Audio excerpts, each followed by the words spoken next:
여러분 지금이 그 오후 2시 54분을 가리킵니다. 6분 전 3시래요. 이번엔 그 제3대 대통령 취임사를 할 차례입니다. 나의 사랑하는 동포 여러분, 내가 오늘 또 한번 우리 민중과 앞에 서서 대통령 취임 선언식을 제3차로 행하게 된 것입니다.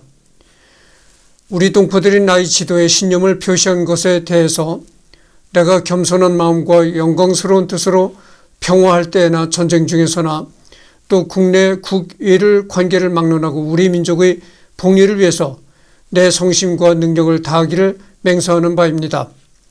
이담 4년은 우리 역사의 제일 긴절한 시대입니다. 우리가 앞에 당한 여러 가지 큰 문제를 위해서 많은 희생을 당하며 여기까지 나온 역사를 대강 생각해 보는 것이 필요한 것입니다. 지금 이 순간부터 다음의 4년은 우리에게 제일 중요한 시대라 이겁니다. 긴절한 시대라는 건 제일 중요한 시대다 이런 뜻입니다. 우리 제일 긴급하고 절박한 문제는 통일입니다. 한국이 분열된 것을 잠시라도 그저 두는 것은 우리나라 국민에게 불공평한 것이며 세계 평화를 위협하는 것입니다.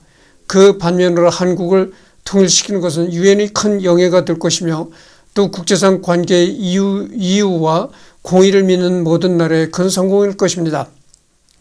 우리 국제상의 둘째로 큰 문제는 일본의 공산당과 점점 친밀화해가는 것입니다. 일본이 사절단을 중공과 한국 이북에 연속 보내서 공산당들과 결속을 만들고 있는 것입니다. 이게 지금 내가 읽고 있는 게 3대 대통령 취임사잖아요. 내가 전번 시간에도 얘기를 했지만 이대로서 끝을 맺어야 했다. 이대로서 이제 2대까지 해먹고 기자회견을 자청해가지고선 그 스스로 물러나는 그런 기자회견을 하고 물러났어야 된다 이런 말을 했습니다. 너무 무리하게 권력을 유지하려고 하다 보니까 갖가지 그런 불상사가 생겨났던 것이죠. 아마 3대까지는 하지 말고 2대에서 스스로 이제 기자회견을 하고선 물러났더라면은 이승만을 상당히 비판한 층도 없어졌으리라고는 생각합니다.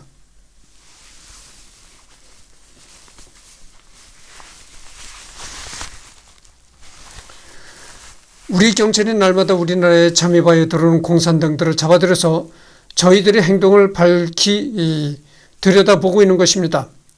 이 사람들은 군기와 재정을 상당히 준비해가지고 들어와서 우리나라의 난동과 혁명운동을 선동하는 것이 목적인 것입니다. 만일 일본이 북경과 모스크바의 공산당들의 뒤를 계속 따라간다면 어떠한 일이 생길 것입니까? 자유세계가 이 위태한 것을 제때 각오하고 일어설 것입니다. 다음으로 우리나라의 내정을 말하자면 내 생각에는 지나간 첫 8년 동안에 민주정치의 진보를 성취한 것은 실로 역사상 드문 성공입니다. 일본의 선전에 빠진 사람들은 한인들이 능히 자주국가를 진행할 준비가 되었을까를 의심했던 것입니다. 오늘 와서 보면 우리 정부는 상권 분립으로 행정부, 입법부, 사법부가 병행해서 발전되고 있는 것이며 우리가 전국적으로 또 지방적으로 여러 번 선거를 집행했었는데 매번의 각오가 깊이 박히는 것은 우리나라의 주권이 민중에게 있다는 것이며 또 우리 유권자들의 권리가 점점 들어가서 굳건한 토대가 선 것입니다. 사회상이나 교육상의 발전은 막대한 성공입니다. 모든 어려운 문제가 많은 중에서도 우리나라는 벌써 교육의 나라가 되어서 우리 청년들이 전에 없던 기회를 가지고 무엇이든지 다 배울 수 있을 맛이 교육제도가 되어 있는 것입니다. 기한과 질병을 다 이겨냈으며 우리 농지들은 농민들에게 다 넘겨주어서 농민들이 농토의 주인이 되게 한 것입니다. 분야들로 날마다 정치, 사회, 경제상으로 진전해 나가고 있으며 우리 청년들도 새 세기 안광을 가지고 앞으로 발전해 나가고 있는 것입니다.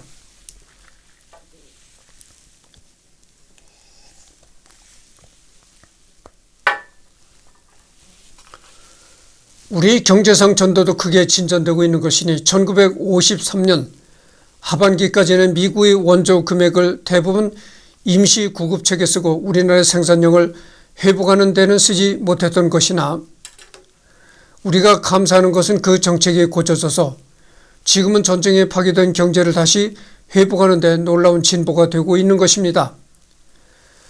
원주나 춘천같이 전쟁에 전수히 파괴되었던 도시들이 날로 재건축이 되어가는 중이며 지나간 수년 동안에 새 공장들이 건축되어서 우리 민족이 여러 대를 내려가며 누릴 복리를 양출하고 있는 중입니다.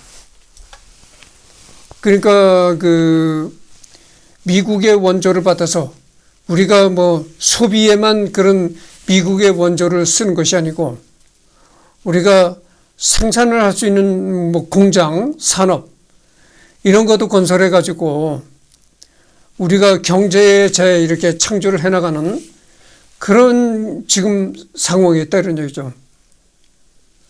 그러니까 이 취임사라는 것이 결국은 자기가 뒤에 회고를 하는 얘기도 많이 나오고 그러잖아요.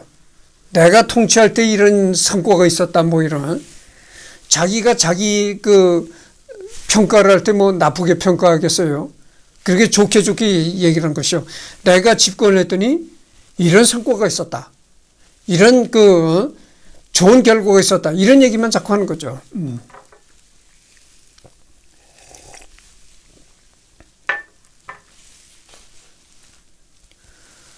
내가 간단하게 이 몇 마디로 그동안에 성취한 것을 말하는 것은 우리가 더욱 낙관적으로 결심해서 이 앞의 모든 어려운 문제를 이겨나가자는 뜻으로 말하는 것입니다. 우리 정부에서는 이 어려운 문제를 다 인정하며 또 우리 민중의 복리를 진전시키기 위해서 앞으로 장기 계획이 필요한 것을 또한 인정하는 것입니다. 이 장기 계획의 순서를 우리가 만들어서 진전시키는 계획은 대략 5개년을 앞두고 해나갈 것인데 그동안에 우리가 노력해서 성공하려는 조건은 대강 다음과 같은 것입니다. 첫째는 우리가 중소공업을 많이 발전시키는 것이니 이 공업들을 다 민간에게 자유로 해가도록 만들어서 전국적으로 생산력을 증가해 가지고 국내에서 쓸 것과 해외에 수출할 것을 만들며 동시에 직업을 마련해서 실업자가 없도록 만들자는 것입니다. 그러니까 우리는 중소기업을 많이 발전시켜야 된다. 그래가지고 이 중소기업들이나 이런 거를 국가가 운영하는 것이 아니고 민간이 주도로 이 공장을 운영하고 산업체를 운영하고 그래서 국내에서 우리가 쓸 소비재 그것을 제외한 모든 물건은 해외에 수출해서 우리가 돈을 벌어들여야 된다. 그렇게 되면 자연히 실업자도 없어진다. 이런 얘기를 하는 거죠.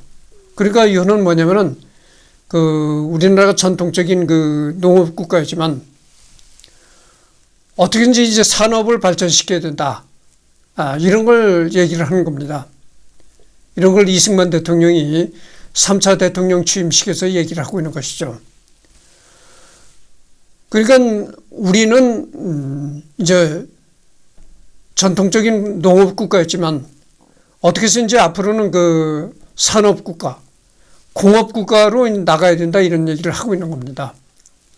우리 사람들은 발명하는 재능과 용진력이 충분하므로 지금 우리가 가장 필요한 것이 양편으로 있으니 이것은 우리가 은행의 필요를 알아서 그리로 달하여 모든 영업을 진전시킬 것이요 중소공업에 대해서는 융자를 해주는 제도를 펴놓게 하며 남은 귀속 재산을 속히 다 팔아서 민간 사유물을 만들 것이니 나는 대통령이 책임으로 이 방면을 할 수 있는 데까지 힘을 쓸 것이요 또 국회의 요청에서 애국성심으로 협조하며 이 여러 가지 기묘한 사업을 속히 또 정밀하게 도달하여 나아가기를 바라는 것입니다. 은행, 그 다음에 국회, 이런 데가 나서가지고 우리나라 이 산업화에 이제, 동력을 만들어야 된다 이런 얘기죠. 우리는 쌀과 다른 곡식의 생산 수량이 늘도록 만들기를 힘쓸 것이니 이것은 수리사업과 개간사업을 개량해서 나가야 할 것이며 보통 물건값 수준에는 곡식값이 표준이 되는 것이니 생산을 증가하는 것이 경제의 안전을 성취하고 또 유지하게 만드는 근본이 되는 것이며 이렇게 해서 정부의 공무원과 봉급 생활하는 사람들로 하여금 자기들이 버는 것을 가지고 자기와 자기 가족들이 살도록 해주어야 될 것이며 또 여기에 대해서 특히 내가 한 가지 말하려는 것은 우리 국군의 식량 부식물을 좀 더 늘려서 줄이는 사람이 없도록 전력화하려는 것입니다. 그래서 우리는 농산물도 더욱더 증진해야 된다. 그래가지고 거기서 우리 땅에서 나오는 농산물을 가지고 군인도 배를 굶지 말아야 되고, 이렇게 해야 된다 이런 얘기죠. 뭐 너무나 이렇게 당연한 얘기를 하고 있는 겁니다. 또 둘째는 우리나라 농민들을 위해서 재정 순환하는 데와 물건 사고 파는 데 새 제도와 개량된 방식을 실시하는 것이 필요한 것입니다. 지금 농림부에서 전국 농민의 조직을 완성하기 힘쓰고 있는 중이니 이것이 성공되면 이전 농해에 속했던 재산을 다 그리로 넘겨줄 것입니다. 그전 농해는 전쟁 전에 해산을 시켜서 그 재산이 농림부에 보관되어 있는 것인데 새 농민화가 조직된 후에는 그 재산도 농민회에 넘길 것입니다. 이 새 농민회는 단순히 농업관계뿐이고 정치상에는 아무 관계가 없게 만들 것이며 이 회의 권한은 농업은행을 주식회사로 차지하고 또 주장할 것이며 이 회에서 비료 발매권과 미국 매매 권리권을 가지게 되며 또 농민에게 융자를 줘 농민들이 적은 편리로 돈을 얻어 쓰도록 만들어둘 것입니다. 이 순서 하에서는 농민들이 고리대금을 쓸 필요가 없게 되며 또 우리가 해마다 봄과 여름을 당해서 쌀값이 올라가는 것을 방지할 수 있게 될 것입니다. 그리고 농림부에서는 전국 전농을 조직하기에 힘을 기울이고 있다. 이 전농이라는 단체는 전국 농민이라는 단체는 아무런 정치에는 관련이 없는, 그러니까 정치성이 없는 순수한 이게 농민들의 단체로 발전을 시켜야 된다 이런 얘기죠. 그리고 이런 얘기가 농업은행이라는 얘기가 나오는데 이 농협과 같은 이런 농민들을 위한 저리로 농민들한테 돈을 대출해 줄 수 있는 이런 것도 발전시켜야 된다 이런 얘기입니다. 셋째는 경제 안전을 시키는 것입니다. 이 문제는 벌써 많이 교정된 것인데 작년에 미국과 협의해서 달러 환산율을 500대 1로 정한 것이 큰 도움이 될 것입니다. 쌀과 다른 곡식의 생산을 늘리고 공장에서는 생산력을 증가시키며 또 농산물을 매매하는 제도와 물산 수수를 전적으로 장려하자는 것입니다. 지금부터는 해외에서 곡식을 수입할 적에는 그 물건이 제때에 들어오게 만들어야 될 것이니 이것이 제때에 들어오지 못하면 쌀값이 졸지에 올라가는 것을 막을 수가 없게 되는 것입니다.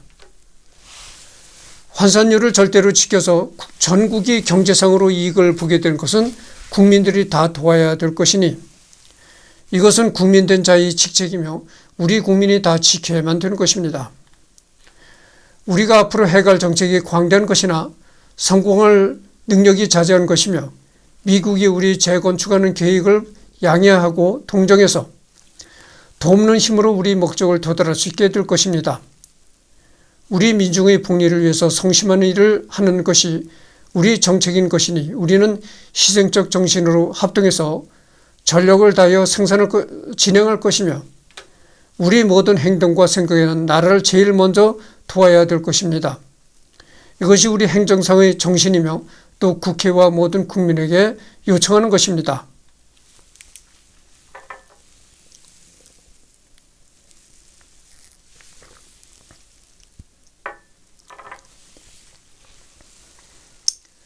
결론으로 내가 우리 사랑하는 동포들에게 이르고자 하는 말은 지금 세계가 다 공존주의 함정에 들어가는 것 같으나 이것은 오래지 않을 것입니다. 우리는 한번 다시 새로 맹서하노니 우리들은 오직 독립으로 또 통일 민주국으로 세운 한국을 위해서 우리들은 우리 생명과 모든 것을 공헌하기에 주저하지 않을 것입니다. 우리는 나라의 독립이 없으면 우리 개인의 자유가 없는 것이며 우리들은 자유가 없는 생명보다 죽음을 택할 것입니다. 우리가 이 선서 밑에서 다 합동으로 나아가면 전지전능하신 하나님이 우리를 도와주실 것을 나는 아는 바입니다. 1956년 8월 15일 대한민국 대통령 이승만. 그러니까 이건 1956년 8월 15일에 취임 선서를 한 거니까 56년이니까 어떻게 되겠습니까? 6.25 전쟁이 휴전을 한 뒤였죠. 그러니까 내가 57년생이니까 내가 태어나기 1년 전에 이승만이가 이렇게 제3차 대통령 취임, 제3대 대통령 취임 선서를 했던 것입니다. 그 다음에 이제 나오는 것이 관련 자료입니다.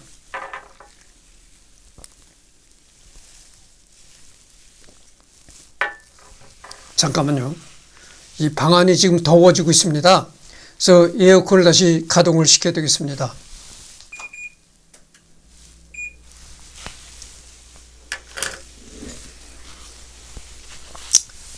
좀 몸을 움직이다가 해야 되겠습니다. 너무 가만히 있으니까. 관련 자료. 이승만은 1800년대 후반부터 신문 발행에 참여하는 등 언론인으로 활동하기도 했으며 생애 동안 여러 저서와 논설 등을 남긴 바 있다. 그래서 아래 대략적으로 소개하고자 한다. 2019년부터 이승만 전집도 차례로 발간되고 있다. 동시에 다른 인물들의 전집 발간이 대부분 이미 오래전에 완료된 것과 달리 이승만 전집 발간은 뒤늦게 이루어지고 있다. 이전부터 잘 알려졌던 저작들은 이승만 재평가 흐름 이후 산발적으로 출간되어 왔고 이를 하나의 전집으로 엮어 나오려는 시도가 있지는 않았다. 또한 이화정에 있던 일기와 서간집 등 방대한 분량의 이승만 자료들이 1990년대 중반 이후에서야 학계에 알려졌기 때문이다. 본인이 저술한 저서, 이승만과 그의 사상을 알기 위해서 읽어봐야 할 주요 서적들이다. 이승만을 다룬 책과 연구 논문들은 많지만 아직까지 만 90세를 살았던 이승만의 생애에 대해서 세밀한 연구는 많이 부족한 편이다. 특히 이승만과 관련된 자료들에 대해서 치밀한 고증을 한 연구는 많지 않은 편이다. 2016년부터 우남 이승만 전집 발간위원회와 연세대학교 이승만 연구원의 주도하에 우남 이승만 전집 발간 사업이 진행되고 있다. 총 35권 발간 예정이다. 이런 얘기입니다. 이제 독립정신이라는 이승만의 표지 이미지. 왼쪽은 1949년 판본, 오른쪽은 1954년의 판본이다. 네, 독립정신이란 거.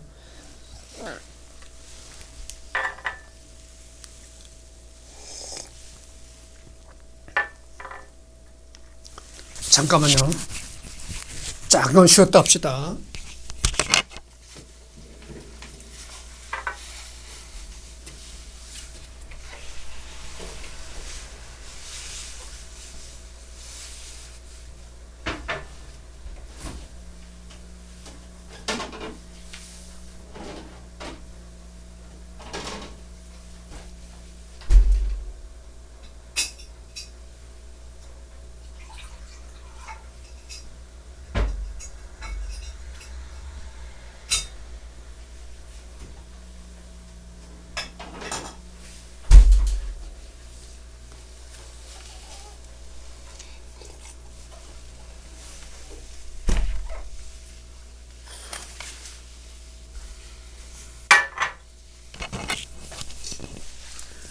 물을 떠오려고 창밖에 나갔더니 비가 지금 많이 오고 있습니다.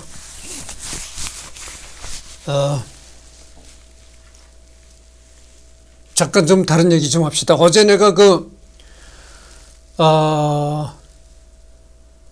비룡, 제천에 비룡 저수지를 갔었는데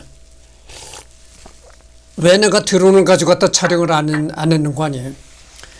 에어3를 내가 사자마자 가지고 왔었거든요. 그러니까 에어3에 관한 소프트웨어의 문제, 그리고 내가 드론 촬영을 하려고 했던 그 시간에 비룡 저수지의 바람이 굉장히 강했습니다. 일기예보를 들어보니까 바람이 잔잔하다 해서 갔는데, 그때 내가 촬영하려고 했던 시간에 바람이 굉장히 세찼어요. 그래가지고서는 무리를 해서 드론을 날리지 말자 이런 생각을 했습니다. 대개 드론을 날리다가 이제 추락해 먹고 이러는 게 뭐 여러 가지 원인이 있겠지만 우선 첫째 원인은 이 무리를 해서 드론을 날리기 때문에 그런 겁니다. 이 무리를 해서 드론을 날리다 보면은 추락하는 그런 불상사를 만나게 되는 것이죠. 그래서 첫째가 이 드론을 무리해서 날리지 말라. 이게 첫째 이제 그거죠. 독립정신 여기를 계속 리딩해 나가도록 하겠습니다. 이승만이 독립협회에 활동하던 중에 고종의 양위 문제에 연루되어 한성 감옥에서 옥살이를 하게 된다. 옥중인 1904년에 저술한 책이다. 지필 동기는 러일 전쟁으로 나라가 더욱 위태로워지면서 민족 독립에 대한 조선민중의 각성이 필요하다고 생각했기 때문이다. 이 책은 1904년부터 대한제국의 내정에 개입한 일본으로 인해 국내에선 출판되지 못하였고 1910년 2월 10일에 미국 로스앤젤레스 대동신사관에서 발간되었다. 조선 대중들이 쉽게 읽을 수 있도록 순한글로 썼다. 일제강점기 내내 금서로 지정되었고 4.19 혁명 뒤에 절판되었다가 1993년에 다시 발간되었다. 당시 지식인으로서 국민의 계몽에 앞장서려고 노력했음을 알 수 있다 이런 얘기입니다.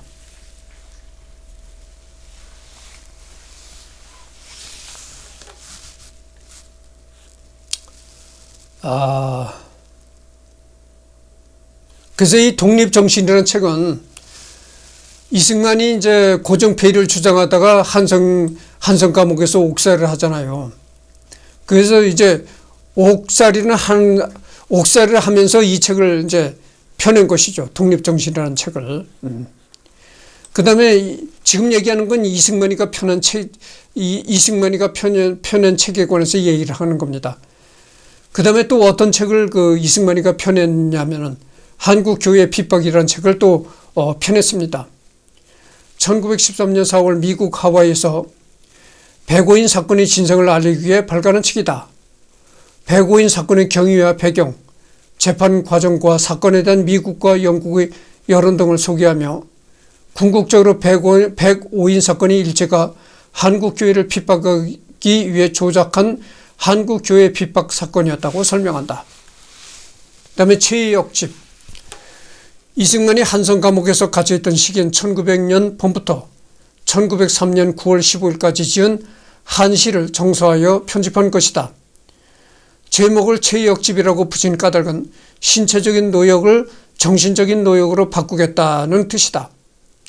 이 시를 시집 마지막 장에 편집한 것은 정부가 내린 판결에 따라 감옥 안에서 노역하였지만 나라를 구하겠다는 마음까지 바뀌지는 않았다는 자부심을 보인 것이다. 국문학사, 한문학사에 가치가 있는 책이다. 옥중잡기, 이승만이 한성 감옥에서 옥중에서 남긴 문건을 정리한 책이다.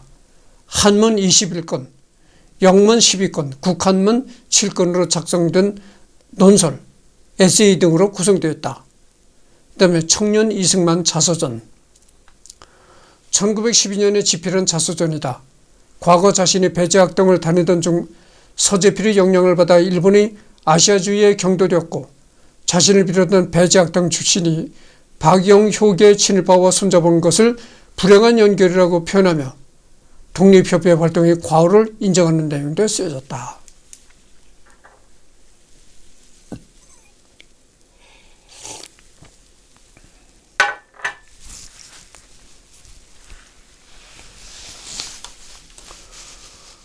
배제학 등 출신과 과거 독립협회에 관여했던 인물들이 박영효와 이렇게 결탁이 됐던 것은 크나큰 과오였다.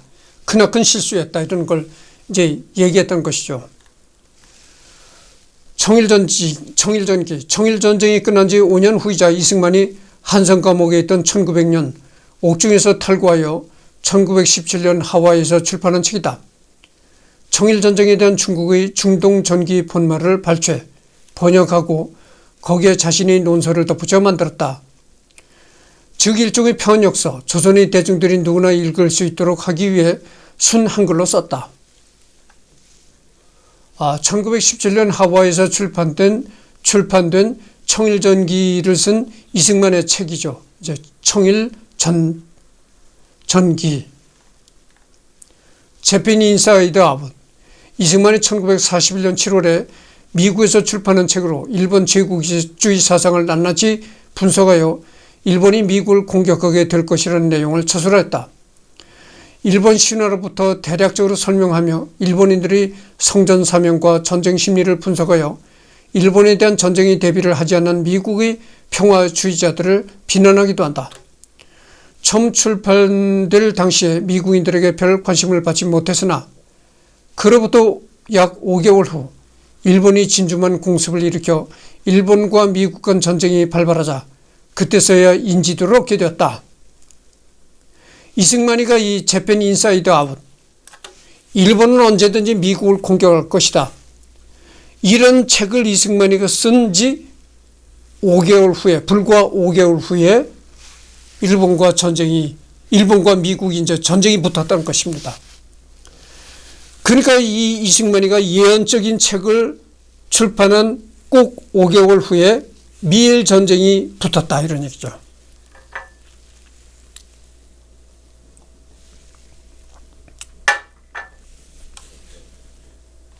그러니까 이 책을 이렇게 쓴 이승만의 이제 영문 필치입니다. 이승만이 일긴 로그북 원본 표지, 친필로 쓰여진 일기장 내부 사진. 이것은 이승만의 일기, 영문으로 쓴 이승만의 일기라는 것이죠. 이승만의 일기. 연세대 이승만 연구원과 대한민국 역사박물관이 공동으로 펴낸 책이다. 이승만이 1904년부터 1934년과 1944년에 썼던 영문일기다. 한성 과목에서 나온 뒤 미국으로 출발하는 시점부터 시작하는데 마치 메모의 느낌으로 매우 간략하게 기재되다가 1933년 들어서는 굉장히 상세하게 기록되어 있다. 신영안사전. 이승만 일기 신영안사전. 한성 과목에 있을 때도 이 영안사전을 또 집필했다는 거죠. 영안사전도 썼다는 것입니다.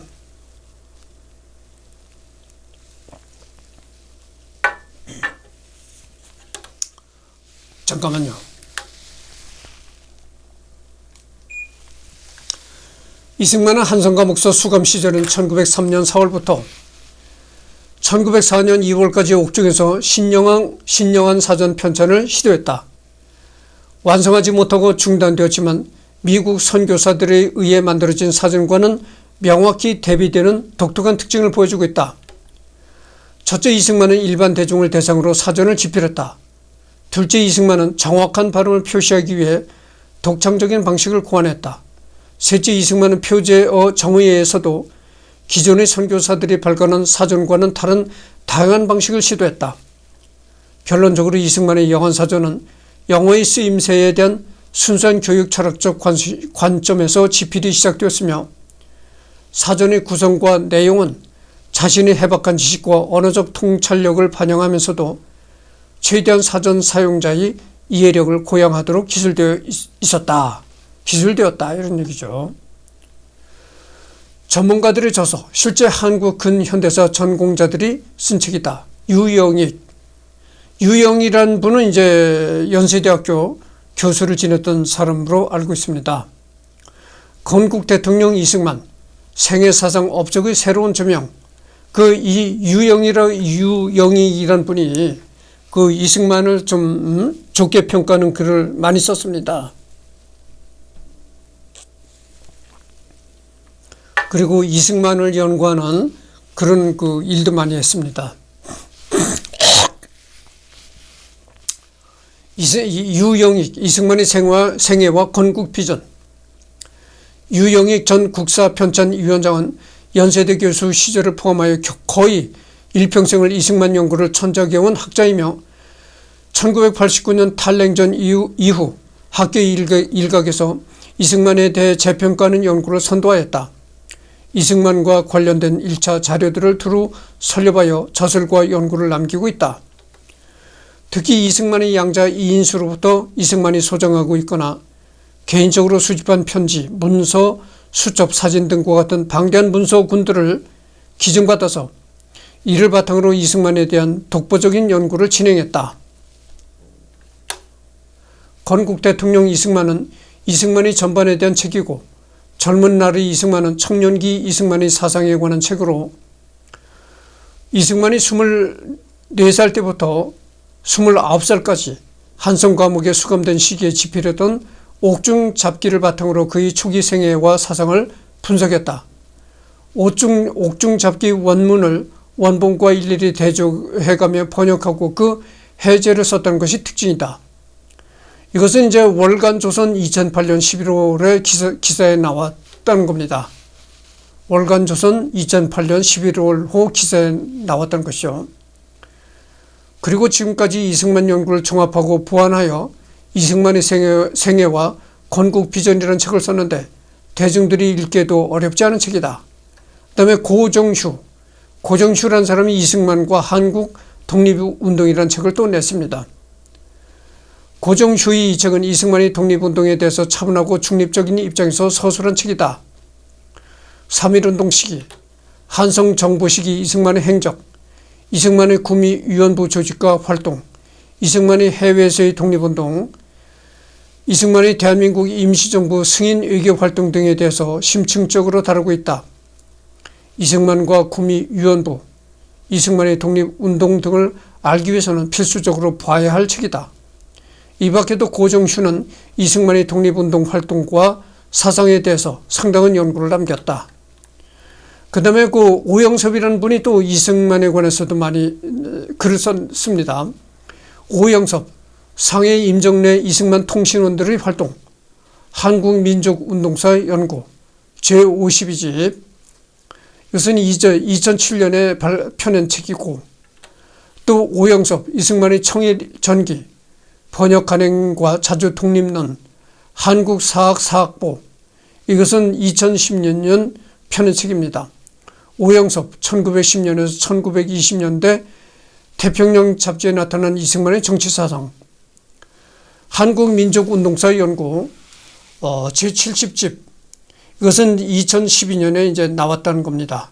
오영섭, 대한민국 임시정부 초기 위임 통치 청원 논쟁, 한국 독립운동사 연구, 이것이 이제 2012년에 나온 책이고, 또 오영섭, 이승만의 대한민국 임시정부 통치 구상, 한국민족운동사 연구, 이것이 이제 2009년에 나온 책이라는 겁니다.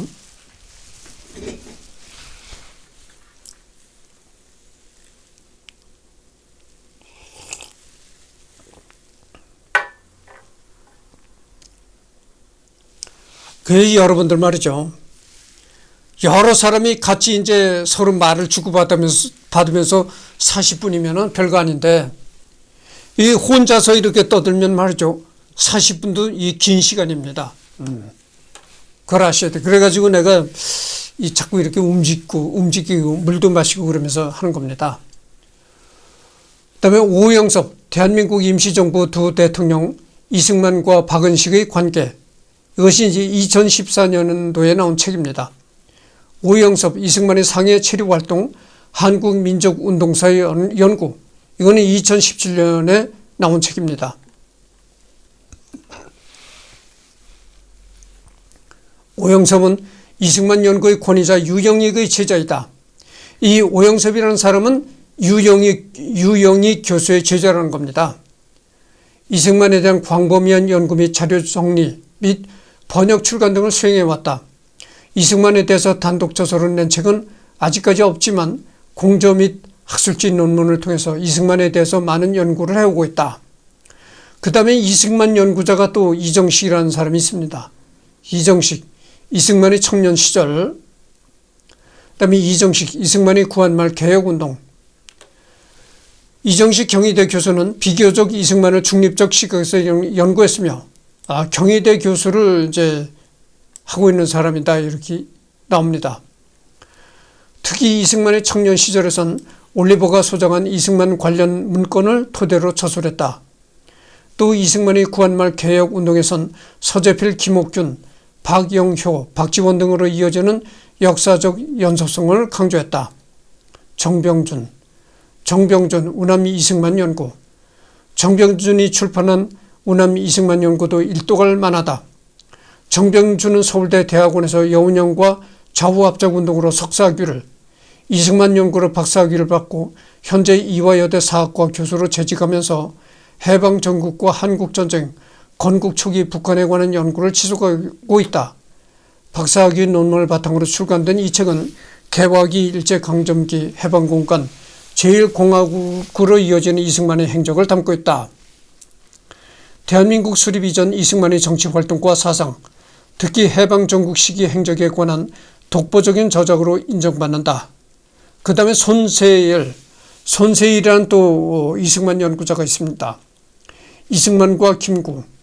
손세일은 학자 출신은 아니지만 이승만과 김구에 대한 비교 연구에 오랫동안 천착하며 이 책 역시도 선행연구 및 자료들을 소화해낸 책이다. 이 책은 대한민국 임시정부의 중심 인물이자 한국 독립운동사의 두 거목인 이승만과 김구의 일대기를 다룬 책이다. 1969년 신동아에서 이승만과 김구에 대한 글을 처음으로 투고한 이래 이후 월간 조선 연재활동 및 단행본 출간을 통해서 이승만과 김구 그리고 그들이 살았던 시대에 대해서 집중적으로 연구했다.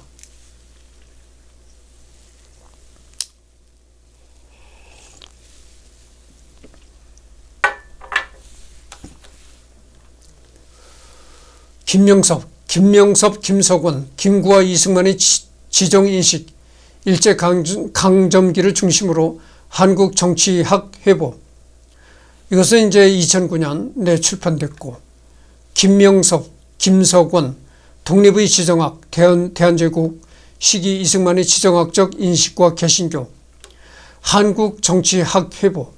이것은 2008년에 출간됐고, 김명섭, 김주희, 20세기 초 동북아 반일 민족 지도자인 반공 이승만과 장개석의 사례를 중심으로 한국 정치 외교사 논총, 이것은 2013년에 또 나왔고, 김명섭, 김정민, 워싱턴 회의 시기 이승만의 외교 활동과 신문 스크랩, 이것은 한국 정치학회보 2017년에 나왔고, 유지윤, 김명섭, 프레데릭 B. 해리스의 한국 관련 활동, 이승만과의 관계를 중심으로 한국 정치 외교사 논총 2018년도에 나왔고, 그렇습니다. 그리고 만주 사변 발발 이후 대한민국 임시정부의 국제연맹외교, 그 다음에 한서영, 김명섭, 미국 유학 시기 이승만 강연 활동의 양상, 이런 거 있고, 그 다음에 한국 정치 외교사 논총 2019년에 나왔고, 제1차 세계대전 전후 하와이 대한인 독립운동 이승만과 박용만을 중심으로 이것이 2021년도에 나왔고, 전쟁과 연설, 6.25 전쟁 시기 이승만 대통령의 연설에 관한 연구, 한국 정치학 회보, 이것이 2022년도에 나왔다. 그래서 김명섭은 한국 정치 외교사 연구자로 국제 정치적 맥락에서 한국 근현대사를 연구하고 있다. 석사 과정 시절까지만 해도 이승만의 비판적인 견해를 보이고 해방 전후사의 인식 집회에도 참여했으나 지금은 한국 근현대사에서 이승만의 역할을 재조명하고 있는 학자다. 연세대학교 이승만 연구원장을 지냈으며 제자들과 함께 이승만에 대한 많은 연구를 수행하고 있다. 아직 이승만에 관한 단행본을 출간하지는 않았지만 이승만의 독립운동과 독립노선, 외교활동과 연설, 지정인식, 저술 등의 광범위한 연구를 하고 있다. 그 다음에 서중석, 이분이 내가 강원도에 있을 때 중학교 과정에 대한학교에서 이 서중석 님한테 가르침을 받았다 이런 얘기를 했습니다. 서중석, 이승만의 정치 이데올로기.